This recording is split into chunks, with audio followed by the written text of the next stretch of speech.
Dr. Abdul Qadir Khan, brilliant scientist, trusted colleague, nuclear spy. There's no doubt that A.Q. Khan has made the world a much more dangerous place. He's made it much more likely that a terrorist group could one day get their hands on the nuclear bomb. Khan's master plan: to steal Europe's nuclear secrets. Build an atomic bomb for Pakistan. This is it. And set up a smuggling network to sell those secrets on to Middle Eastern states, from Libya to Iran. It's very dangerous if Iran gets the bomb. And let me just add, if there had been no A.Q. Khan, we would not have a crisis now. The cost would be in the region of $100 million US. Of course, we will pay. This was one-stop shopping. This was everything from enrichment of uranium to the actual warhead design. A nuclear network reaching as far as North Korea. I will not stand by as peril draws closer and closer. The United States of America will not permit the world's most dangerous regimes to threaten us with the world's most destructive weapons. But the West did too little, too late. It could have been stopped, without any doubt in my mind. I think it's one of the biggest failures in history. So we're all going to pay the price.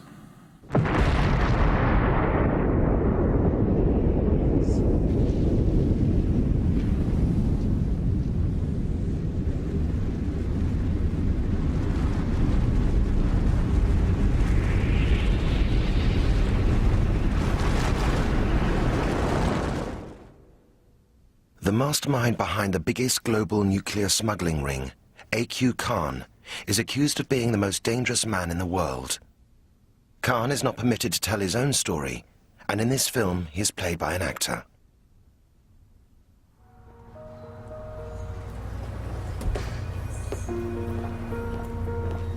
"35 years ago, Pakistani scientist Abdul Khan set out on a path to power and notoriety. He got a job at Europe's largest civilian atomic research consortium, URENCO. He was soon well liked by his colleagues. A.Q. Khan was obviously a very bright metallurgist. He was more than that. He was someone who was easy to get on with, and he was someone who we believed you could rely upon. URENCO's thousands of gas centrifuges provide the uranium fuel for Europe's nuclear power stations. Centrifuges can also enrich uranium for use in an atomic bomb.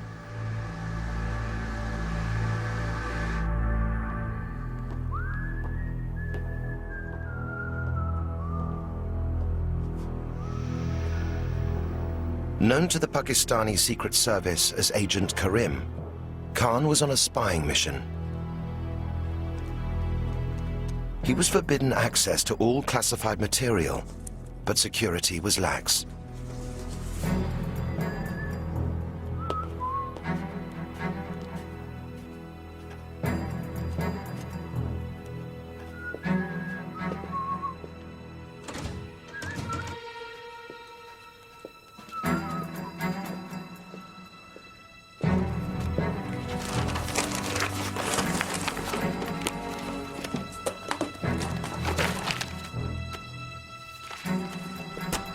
Good evening, Dr. Khan.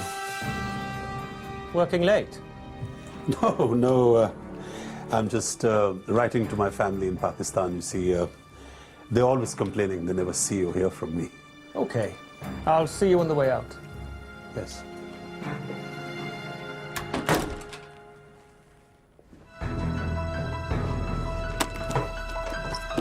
Still unsuspected, Khan flew to Pakistan at Christmas 1975.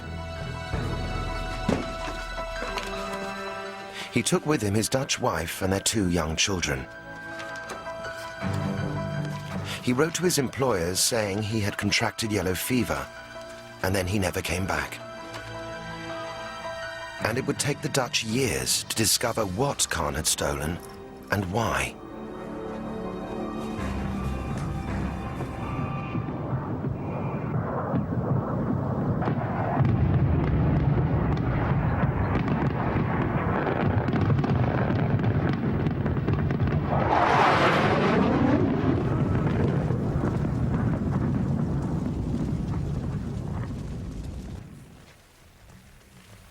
The young nation of Pakistan had recently suffered a crushing defeat by India. Khan's own family were Muslim refugees from India, and he looked to the Islamic Republic as a safe haven. Khan vowed his country would never be humiliated again. A.Q. Khan was motivated by a fierce patriotism, fierce nationalism, a desire to defend his home country of Pakistan. And he saw delivering Pakistan the atomic bomb as a means to delivering Pakistan's security. That was his original motivation, protecting his own country. Pakistan's leader, President Bhutto, swore the nation must have the bomb, even if it meant the people had to eat grass to pay for it.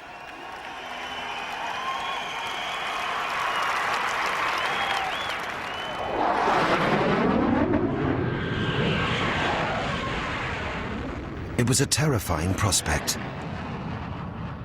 An atomic arms race in one of the world's most volatile regions.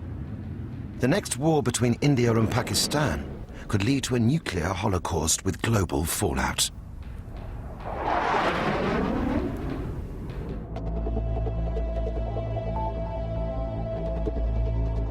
In 1976, Bhutto gave Khan instructions to find a location for a top-secret research facility.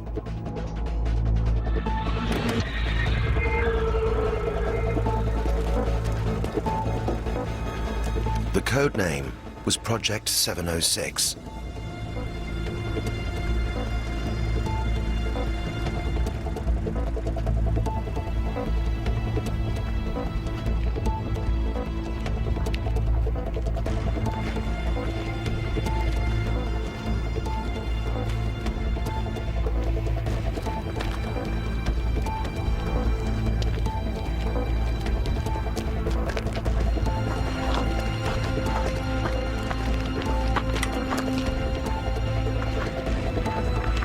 Khan chose Kahuta in the foothills of the Himalayas.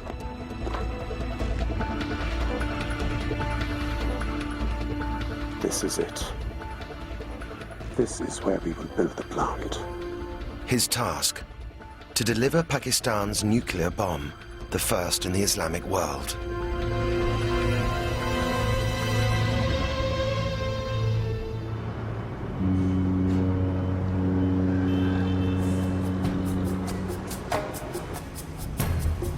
Khan has since told his biographer how he built the Kahuta plant from scratch, relying on foreign suppliers. I took full advantage of the willingness of Western companies to do business and decided to buy from the open market. And there were plenty of takers, nuclear profiteers, happy to exploit the lax export regulations in exchange for a fat profit. Perfect times. They begged us to purchase their goods. And for the first time, the truth of the saying, they would sell their mothers for money, dawned on me. We purchased whatever we required. When are you coming to Pakistan? His next step, to create fuel for a bomb. Khan needed to smuggle centrifuge parts out from the West. Khan's agents made contact with German businessman Gotthard Lerck. In this film, all dramatizations of members of the Khan network are based on intelligence reports and legal documents. These are the details of what we require. There should not be a problem. We supply this technology to many customers. And delivery? Will you have any problem with exporting these goods? No, this will not be an issue. You require no special permission from our government. Much nuclear technology is dual use, usable for peaceful purposes or for the bomb. A loophole Khan often exploited. Such deals were worth hundreds of thousands of dollars to Lurk's company.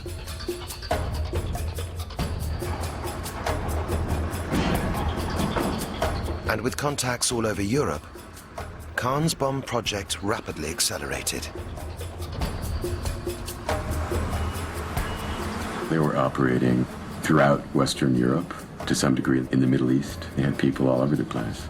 It involved a number of businessmen, friends of A.Q. Khan's from his days in Holland and Germany, and many, many others. You know, they would purchase things using false end users, multiple transshipment points to disguise the fact of the ultimate destination being Pakistan. It was a very sophisticated operation. In the 1980s, the Dutch Secret Service launched an inquiry into Khan. His former colleagues at URENCO realized the enormity of his betrayal. He took the drawings of at least 2 designs of centrifuge from the Netherlands. He took them together with the lists of European suppliers who he knew then he could go back to and very quickly get the necessary raw materials, components and equipment.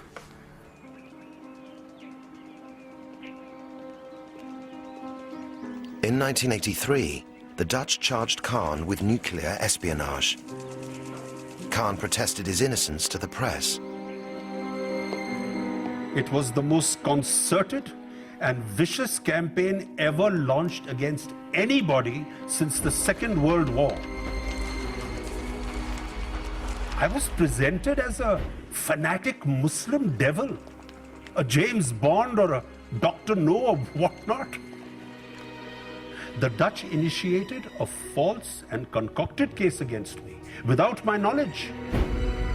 The Dutch sentenced Khan to 4 years in jail. But in a curious turn of events, the legal papers were never served correctly, and Khan was acquitted on a technicality. He continued to defy the West. Whatever we achieved at Kahuta is purely due to our own hard work, 100% Pakistani effort, and no foreigner has helped us in any capacity. By 1985, Western intelligence already knew what Kahuta really was. A CIA report from that year has been recently declassified.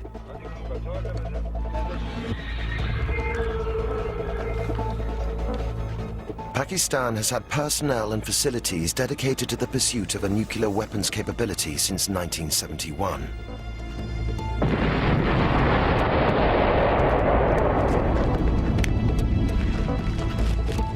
These resources are involved in the design, fabrication, and testing of high explosives and nuclear weapons parts. The West pressured Pakistan to cease their nuclear program. Khan retaliated with a blunt letter to the German press. I would like question this bloody holier-than-thou attitudes of the Americans and the British. These bastards are the God-appointed guardians of the world to stockpile hundreds of thousands of nuclear warheads and have the God-given authority to carry out explosions every month. And if we start a modest program, we are the Satans, the devils. Khan had thwarted European justice, but Western intelligence continued to follow him on his travels. One of his frequent destinations was particularly alarming.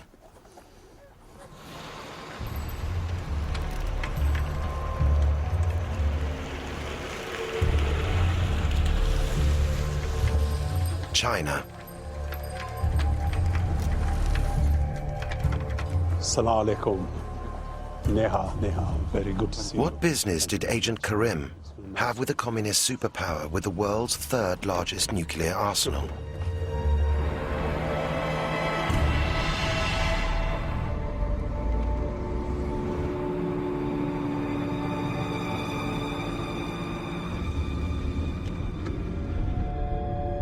Conventional surveillance methods on Khan failed to provide enough details of his dealings with China.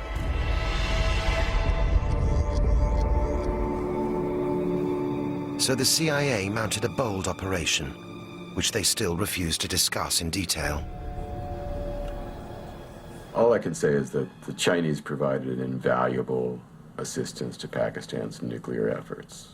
Okay? And I'd say the rest of it I can't go into because, you know, it's quite classified. They shadowed Khan on one of his frequent foreign trips and picked their moment.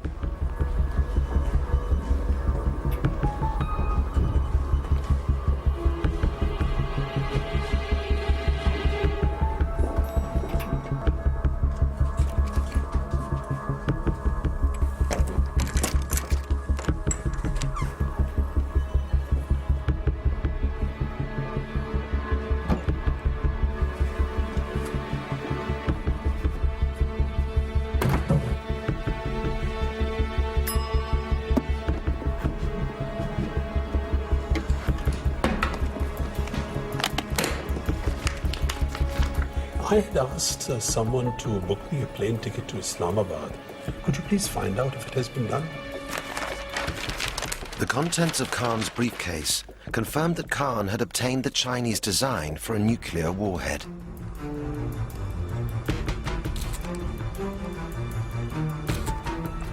Do you need your passport number, please? Yes.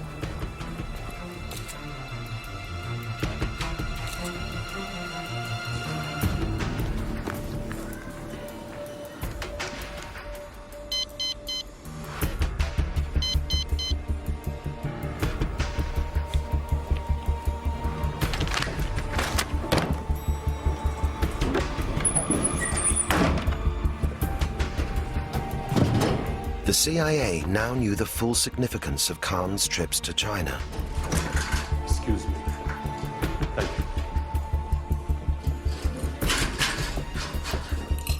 you. The nuclear weapons design which the Chinese provided Khan was vital because it was a tested design. It was a design that the Chinese had already found to be working and usable. And it was also a design for a bomb that could be fitted onto a missile and therefore could be delivered anywhere. Khan was also working on missiles, as well as nuclear fuel, and now weapons design. So if you put that together, Khan really had everything you needed for a deliverable nuclear bomb. It was a major breakthrough for intelligence, but stopping Khan was now no longer a priority.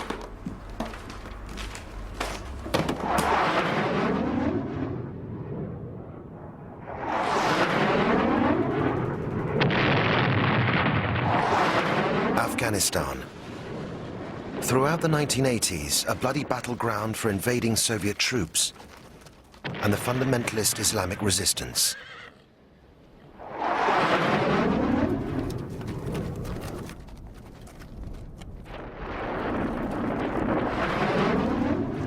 American policy: defeat the Russians at all costs and bring down the evil empire. And they needed a regional ally.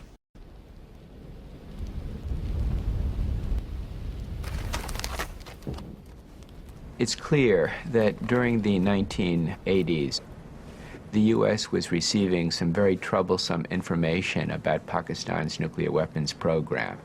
At the same time, of course, the U.S. was depending on Pakistan as a conduit of assistance to the Mujahideen in Afghanistan, in the hope of evicting the Soviet Union from Afghanistan.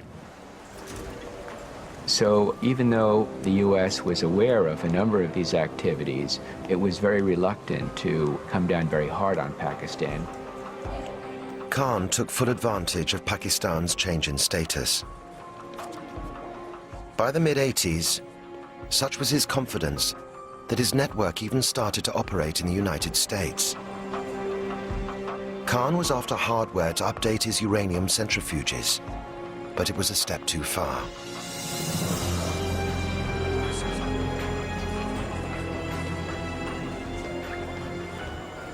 We felt something had to be done, and so we took certain steps. What we were dealing with at this point was violations of U.S. criminal law. as opposed to the Khan network's activities overseas. Barlow oversaw a sting operation on a Pakistani-born businessman, Archie Pervez. Pervez was suspected of being a frontman for the Khan network, and he was after some very sensitive technology.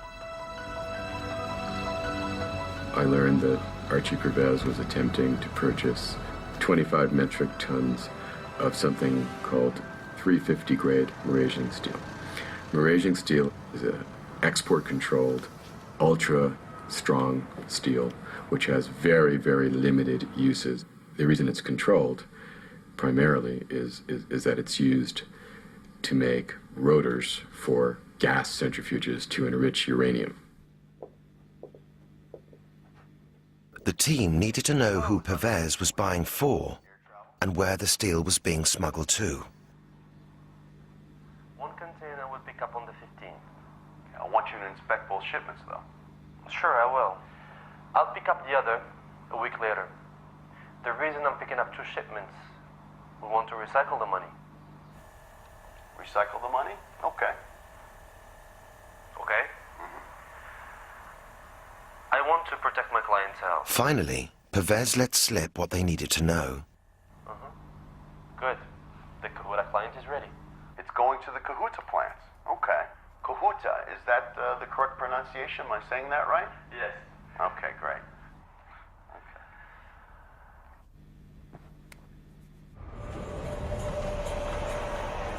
Pervez had no idea it was a sting.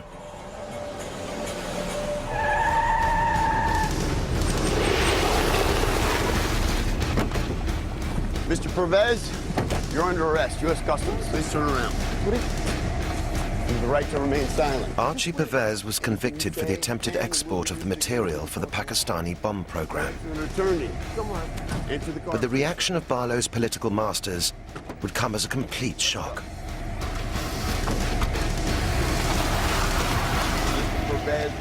The arrest caused a massive firestorm in Washington here.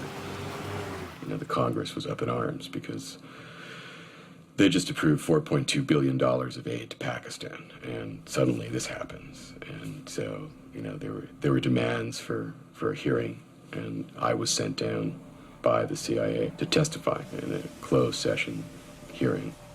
The congressmen were very angry over this. Barlow's operation had come at the wrong time for Washington. Maintaining the alliance with Pakistan in the Afghan war against the Russians was more important than disrupting the Khan smuggling ring. My agency career was basically ruined. I became a traitor in the view of some people who were running the Afghan war. It's been the most damaging experience I've ever had in my life. You know, it's affected my personal life, my career, you know. It's had a profound effect. It's really intolerable. In 1987, the very year the CIA was warned off from pursuing Khan, he expanded his operations into the Middle East.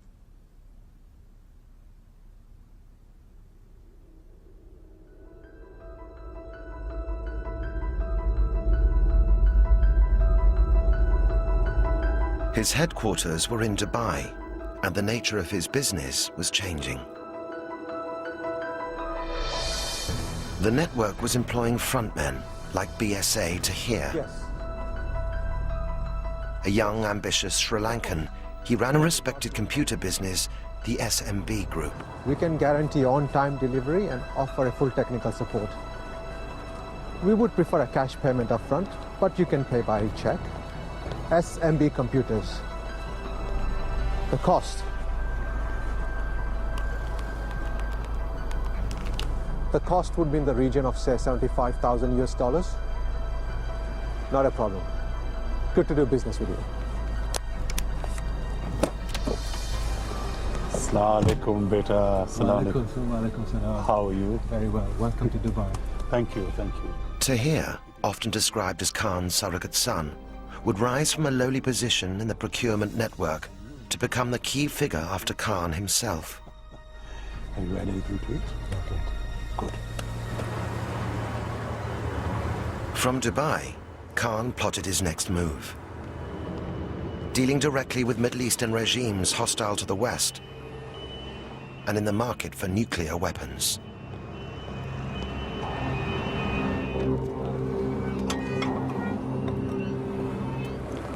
Ah, Assalamu alaikum, Heinz. Assalamu alaikum. Please sit down. Said Beta, I would like you to meet a friend of mine, Mr. Heinz Mabus. German businessman Heinz Mabus had already sold technology to the Iraq nuclear bomb program. Now, I thought it's very important that the two of you should meet, because Heinz understands, well, perhaps more than anyone, the nature of our business. The West completely missed that in Dubai, Khan and his associates were not just buying, they were selling. It was a catastrophic failure of intelligence. In the 1980s, the US, the UK and other countries were watching the Khan network in terms of building Pakistan's own bomb. In the 1990s, Western intelligence agencies lost track of Khan. They really didn't appreciate what he was doing. They didn't understand that he'd made a shift from building Pakistan's own bomb to being a salesman. It would be years before the West obtained the first evidence that Khan was selling. They had to wait until after the first Gulf War, when UN weapons inspectors went into Iraq to check on Saddam's weapons of mass destruction, including his atom bomb project.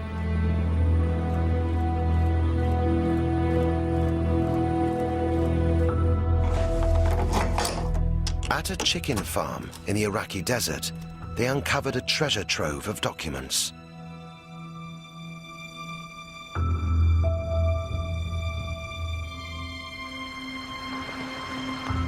Now at the International Atomic Energy Agency in Vienna,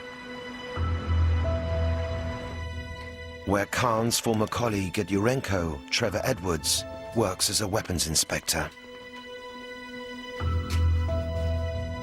Still classified, the chicken farm documents include the AB, or atom bomb memo. The memo reveals that in 1990, the Iraqi Secret Service had received an offer from Khan's network. Dr. Abdel Qadir Khan is prepared to give us project designs for a nuclear bomb, materials from Western European countries via a company he owns in Dubai. Ironically, Saddam turned them down because he thought it was a CIA setup.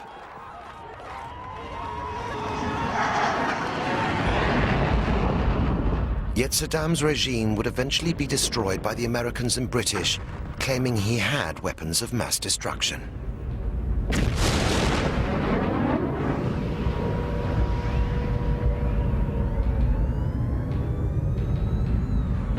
Inexplicably, the West did nothing to stop the very man who had tried to sell Saddam nuclear secrets.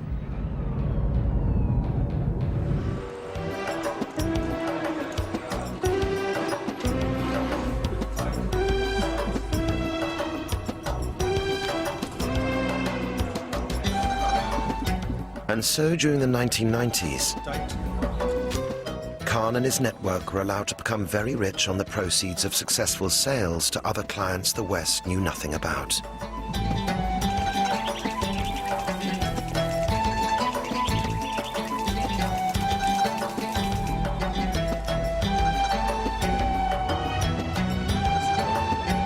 Khan became a multi-millionaire with a large property portfolio, a collection of vintage cars, and a taste for tailor-made suits. Here, I'll take 2 shirts of the same size, please. Thank you. I think Khan was motivated by a mixture of greed and idealism. Greed was definitely there. He amassed a large amount of money. But he also did have wider ideological motivations. Partly centred around resentment of the West, partly centred around a desire to spread the bomb to as many countries as possible, because he believed it was the right of countries to have a nuclear bomb for their own security if they wanted it. May 1998. Pakistan exploded its first bomb in response to Indian nuclear tests the same month. The threat of atomic warfare on the subcontinent between the two enemies was now ever present. But overnight, Khan became a hero in Pakistan and much of the Muslim world. I remember how President Musharraf praised me to the Pakistani people. Allah Almighty has heard our nation's prayers. You are a national hero. Your place in history is assured.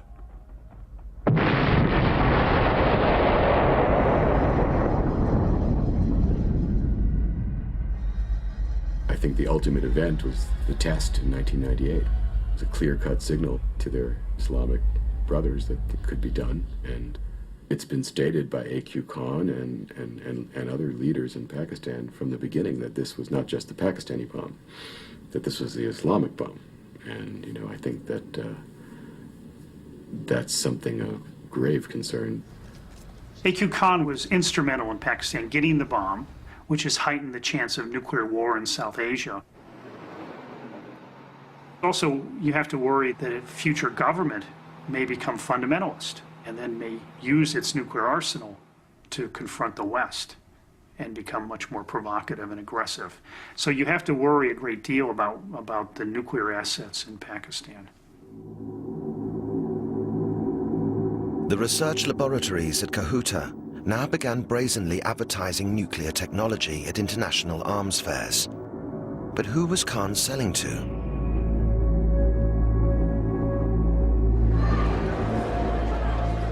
There were a number of warning signs that Khan might have been up to something more dangerous. There were signs from Khan's unusual travel. He was travelling to a lot of countries around the world where it wasn't clear exactly what he was doing. One of these countries was the brutal communist dictatorship of North Korea, which was actively seeking nuclear weapons. The Koreans provided Pakistan with missiles for their atomic arsenal.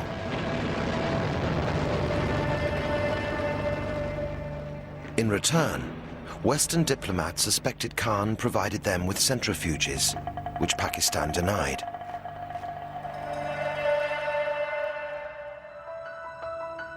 As concerns grew in the late 1990s, intelligence on Khan was made top priority. A joint task force was set up between MI6 and the CIA. It was agreed between the two sides that they'd share everything, but that it would be a very small team and that no one outside the teams would be told about what they were doing. The task force concentrated on Khan's activities in Dubai and the Middle East and made a shocking discovery. For a valued customer as yourself, I think it is important that we should meet in person. And of course, Khan's network was dealing with one of the West's sworn enemies, Colonel Gaddafi.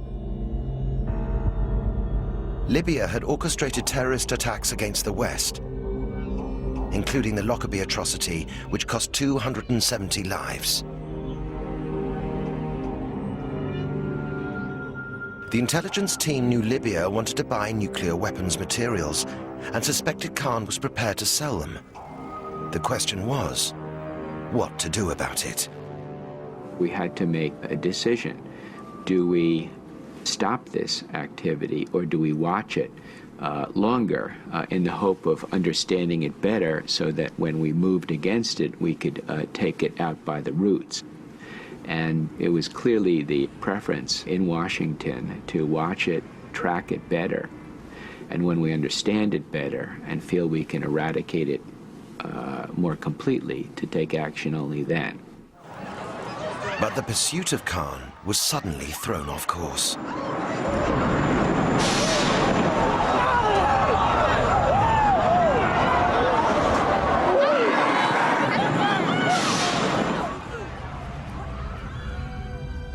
"9/11 strengthened Khan's position, just as the Soviet invasion of Afghanistan had done 20 years earlier.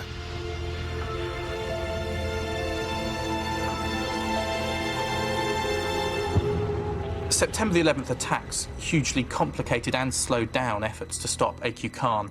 That's because all of a sudden Pakistan was a very important ally for the United States. The US needed Pakistan's help in going after al-Qaeda and going after Osama bin Laden.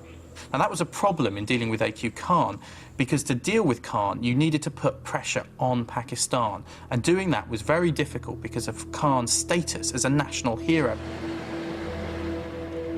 The Americans pressured Pakistan to rein in Khan.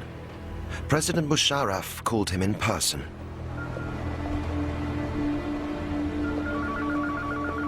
Arey, salam alaikum, Musharraf Saab. This is indeed an honor.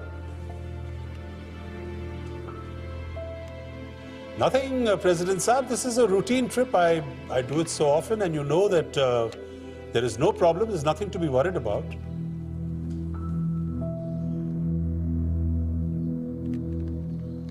President Saab, why are you bothering yourself with the details? You know that when I am there, everything will be okay, inshallah.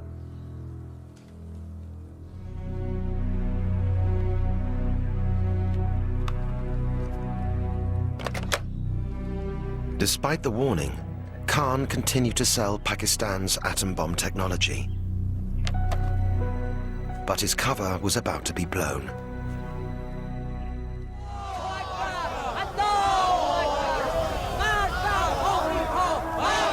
Iran, the hardline Islamic Republic, and another Middle Eastern state with nuclear ambitions.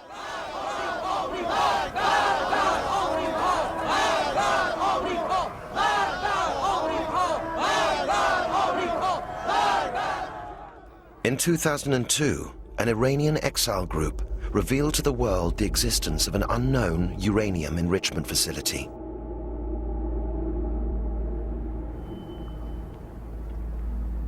Six months later, after intense diplomatic negotiation, UN inspectors gained access to Iran. We've reconstructed their investigation. They headed straight for Natanz. They offered us a helicopter ride from Tehran to Natanz, but we decided that let's take a car.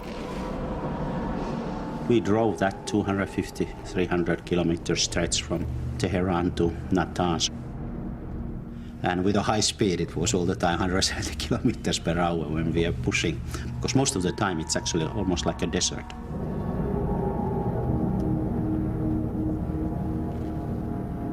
When you get there, you realize that the whole complex is very secretive.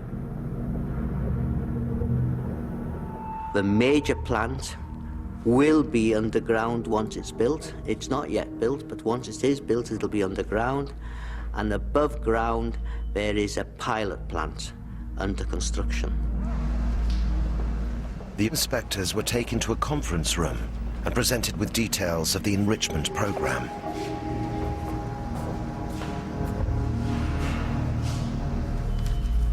The Iranians claimed they had nothing to hide.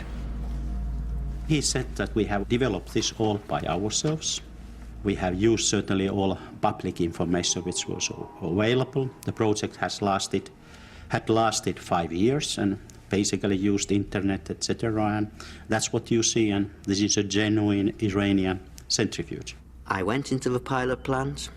I also went into the workshops. Now, in the workshops, they had a model of a centrifuge which they said was an indigenous design of centrifuge. However, when I walked into the room, I recognized it within 10 seconds as the Dutch design of centrifuge that I had known in the 1970s. It was based upon the technology acquired by A.Q. Khan from when he was in the Netherlands. Suspecting the Iranians were not telling the truth about where they had obtained their centrifuge technology, the inspectors visited other sites.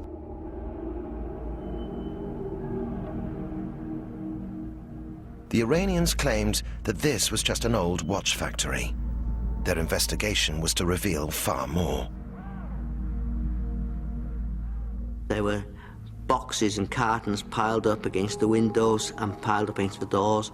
And very strangely, the janitor could not find the keys for these buildings. And we realized that some parts of the building had been totally renovated. So old ventilation system had been taken out, new nice tile floors and walls were in place.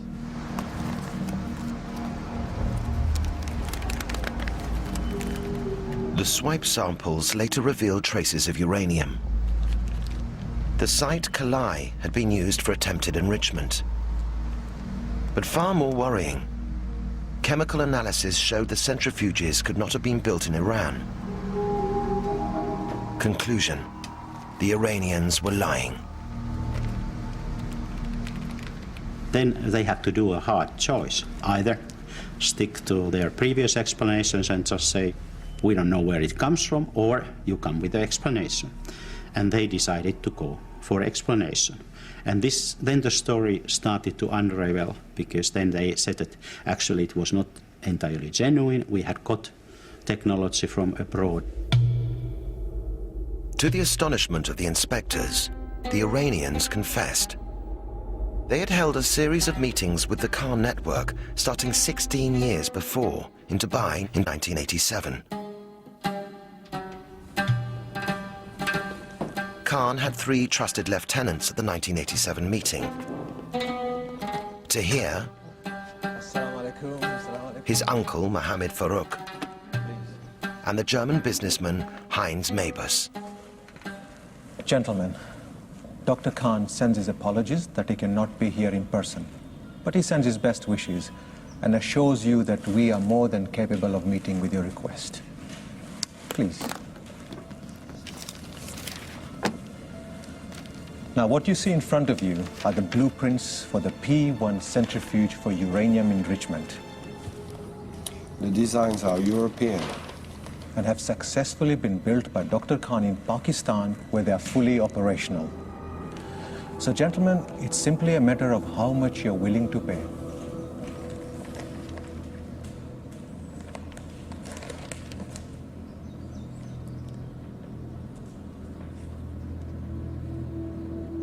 The Iranians wrote a check for $3 million.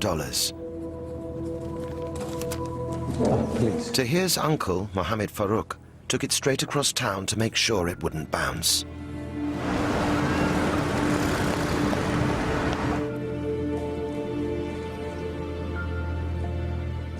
The check cleared.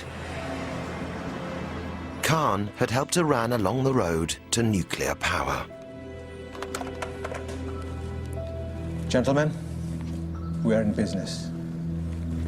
Business with you. Go to the business with you.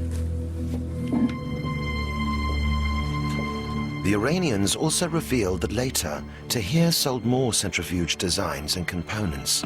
Price, several $1 million, paid in cash. Clearly, the U.S. was looking in the wrong place. The Pakistani-Iranian link was off our radar screen. We were just not aware of what was taking place in that channel. And I think that was a considerable failure of intelligence. It was now known that Khan had tried to sell to Iraq. There was no hiding the fact that Khan had sold to Iran, and details of even more lucrative deals were about to emerge. Libya. In a dramatic twist in 2003, Libyan leader Colonel Gaddafi announced he wanted to end years of international isolation. The bargaining tool, a promise to give up his ambitions for nuclear weapons. Months of secret talks followed, but the joint MI6-CIA operation had set its sights on stopping Khan once and for all. This group divided up the targets. They divided up the businessmen in the Khan network and agreed which of them would target each of those businessmen to try and turn them, to try and get information from them, to try and eavesdrop on them. And they soon got a breakthrough implicating Libya.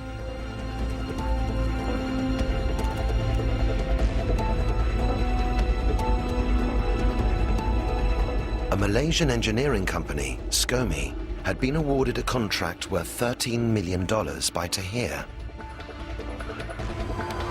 The factory was told that the specialist equipment was for the Middle Eastern oil industry. And SCOME believed this to be the case. But the project was overseen by Swiss engineer Urs Tinner, the son of one of Kahn's associates who had supplied Kahuta in the 1980s.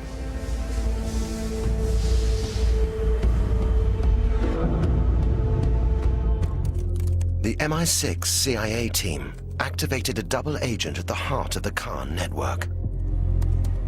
He provided the evidence they needed. The Malaysian factory was building centrifuge parts for the Libyan atomic bomb.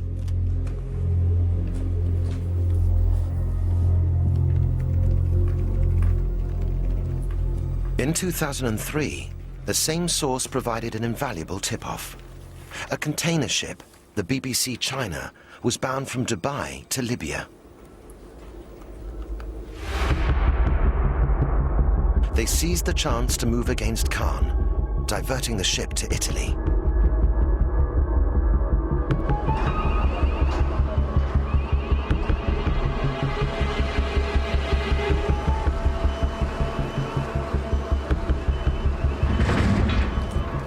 Here, a joint team of CIA and MI6 weapons experts waited to examine the cargo.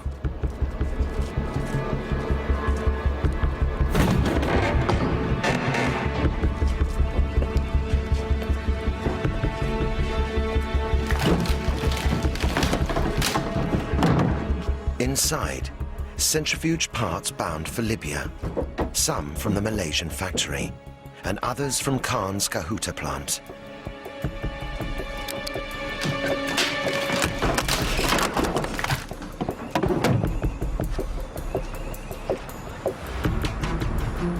Libyan diplomats were urgently summoned to London.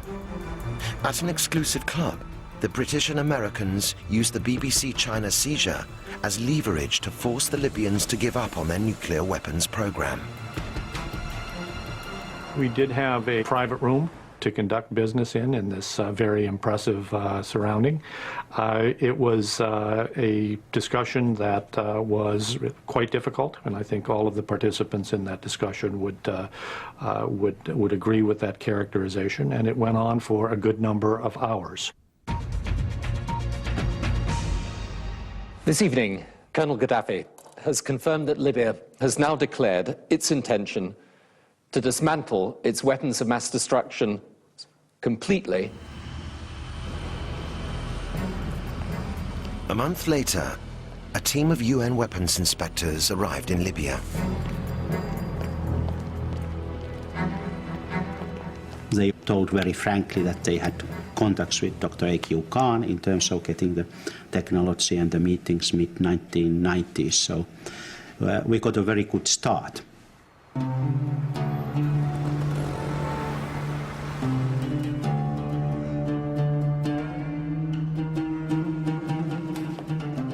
The Libyans revealed they held a series of meetings with Kahn as long ago as the 1990s.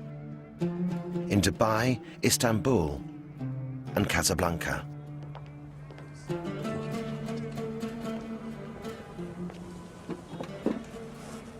You're asking for a lot. Are you seeing it's not possible? Of course it is possible. You've come to the right people. There is no reason why what has been achieved in my country should also not be possible in yours. Inshallah. Inshallah. Inshallah. But now we must discuss the costs. For a project of this scale, including production, delivery, and our expertise, the cost would be in the region of $100 million US.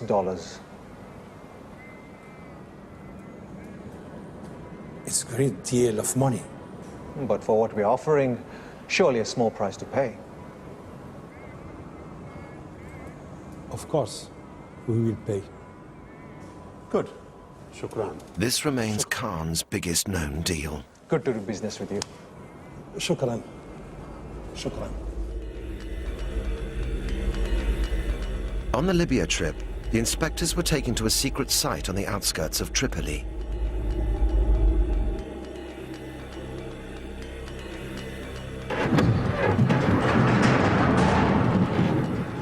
Here they saw for themselves what the Libyans had bought. From the Khan research laboratories in Ceuta, vacuum pumps and rotors for centrifuges.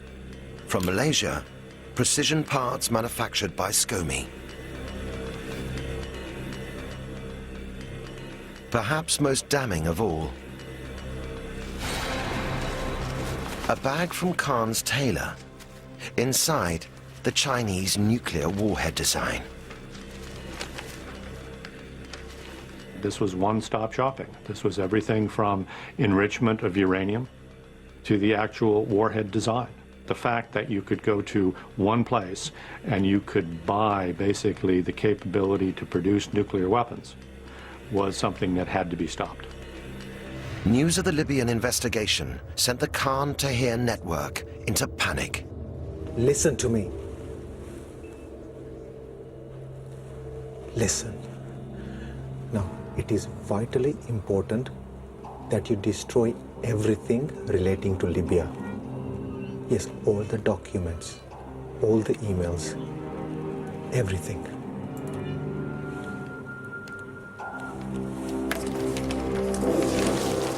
It was not enough. Tahir was soon arrested and interrogated by the Malaysian police. We had several meetings with the Libyans. They asked us to supply centrifuge units for their nuclear program. Some came directly from Pakistan by air. Others had to be manufactured here in Malaysia, also Turkey, South Africa. We were active in Europe too. I arranged for all the components to be shipped through Dubai and also handled the finances. Following his confession, Tahir was remanded in custody in Malaysia, where he remains. The Pakistani authorities could protect Khan no longer. Before the nation, the father of Pakistan's nuclear bomb was forced to confess he sold his country's atomic secrets for personal gain. My dearest brothers and sisters, much of the evidence that I have been confronted with is true and accurate. I have chosen to appear before you to offer my deepest regrets and unqualified apologies to a traumatized nation. Humiliated, Khan has been under house arrest for 3 years. The Pakistani government insists that Khan, without their knowledge, acted alone in selling nuclear technology to Libya, Iran, and North Korea. But they deny that this aided North Korea's recent nuclear test. The problem is, I don't think that the Pakistani authorities have turned over all the information they have. Iran is claiming that it bought just a certain amount of equipment from AQ Khan and nothing more. It would be good to hear from AQ Khan whether they're telling the truth. Today, Natanz remains at the center of the diplomatic crisis over Iran's nuclear program. Close to completion, it'll house up to 50,000 centrifuges, enough to enrich uranium for a weapons program.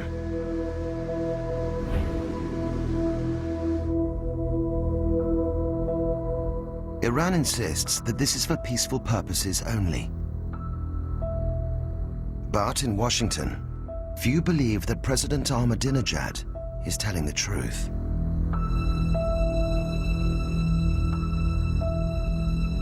Iran aggressively pursues these weapons and exports terror, while an unelected few repress the Iranian people's hope for freedom.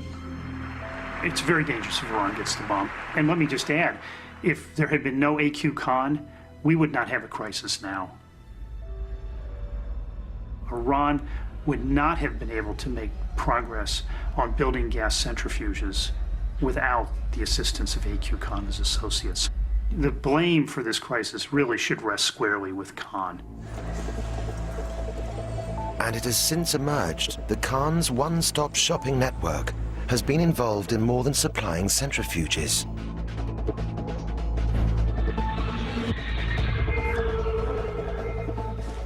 In late 2005, IAEA inspectors are looking through some documents in Tehran. They find one set of documents which is particularly interesting. It's a set of documents on how to cast uranium metal into a sphere. Now, what's unusual about this is something you only really need to do if you're making a nuclear bomb. And these documents bear very close similarities to some of the documents that came out of Libya that had been found in the Good Looks Taylor bag. They actually look like they come from the same family, the same set of documents. This immediately points to the suspicion that A.Q. Khan had also provided Iran with some kind of nuclear weapons information, and therefore that the Iranian program was not just peaceful, as the Iranians claim, but might have been geared towards weapons.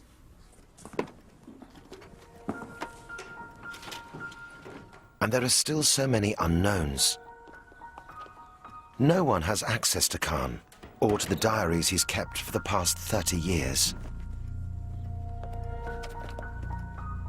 Khan's trade in terror began when he betrayed his colleagues and stole the West's atomic secrets. Today, his own secrets are well kept. There's just a lot of information that's vital to the security of the West, to the security of the world, that A.Q. Khan has locked away in his head that we don't have access to.